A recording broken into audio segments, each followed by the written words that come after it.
One of my favorite drummers is Panama Francis. He played on The Wanderer and a lot of the Four Seasons Classic stuff. rock drummer. He kind of like did the same thing like you did. Went from jazz and crossed into rock and roll, and brought that same feel that you have, that driving feel.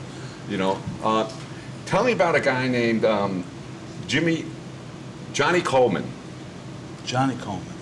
Now, Johnny Coleman was a crippled paraplegic. Couldn't have no use of his legs at all, and little use of his arms, but an amazing drummer to this day. One of the funkiest drummers I ever heard in my life.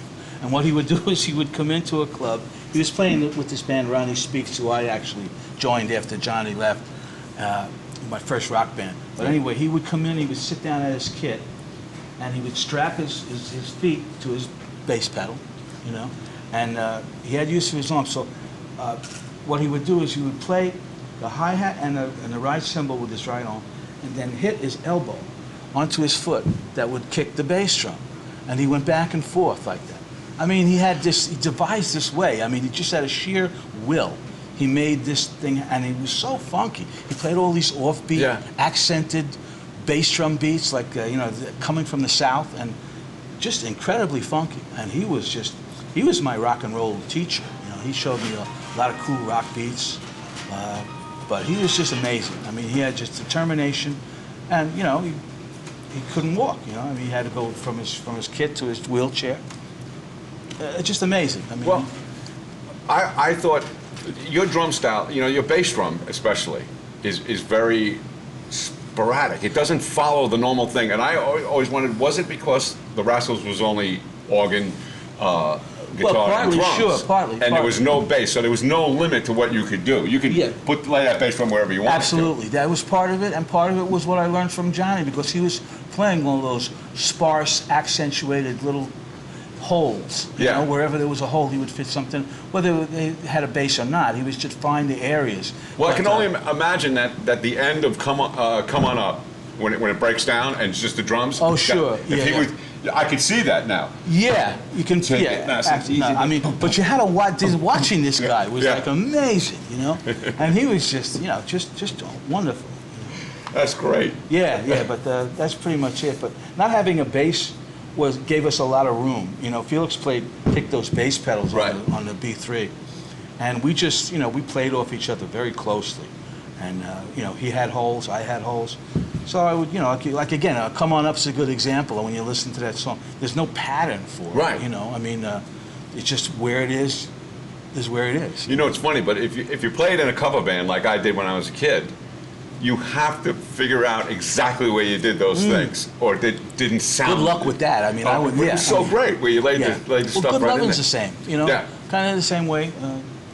But yeah, well, that I ripped from Ray Charles. That Good Lovin' beat is what I say. Remember that song? Yeah. Just a different version of it, different temperament of the feel and everything. But that's the beat, you know, from what I say, on the cymbal and the tom. So you were around New York so long. What was it like playing with a guy named Jimmy James? Jimmy, yeah. No, we had a good time. We used to play down in the Village a lot. Trudy Heller's club is gone for years now, but a place called the Eighth Wonder, and all those clubs they're all gone. But again, the one night things where I would get a call from a local agent, and he said, Dino, put together 3 guys. I got play Eighth Wonder. I need you to do 4 sets, and you know, standard was about $17, $18. You know. So I would call up Jimmy, whatever he was around. He was a real slick R&B player at that point. You know, he was, you know, hadn't a thought of, you know, his afro or anything yet. You know, nothing like that. He was a total R&B musician, but very funky, very, very good. You know, he knew all the songs like I did. We knew all that was going around R&B wise. So it was easy for us to just play together and do 6, you know, short sets. You know. 40 on, 20 off. Yeah. You know, one of those things. Well, I think it's a shame that the kids today aren't doing that kind of thing. They're not doing cover tunes. They're doing all original material. And you learn from playing other people's stuff. It's such a different place now, you know. It's such a different world.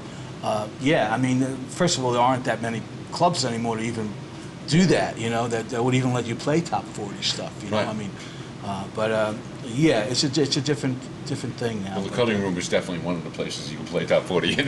Yeah, but yeah, working with Jimmy was wonderful. I mean, we saw each other years later. I had lost contact with him for about 3 or 4 years when he went over to London and Germany and did his tour and everything, and it really blew up over there. Yeah. You know, and when he came back, his first gig when he came back was Central Park opening for the Rascals.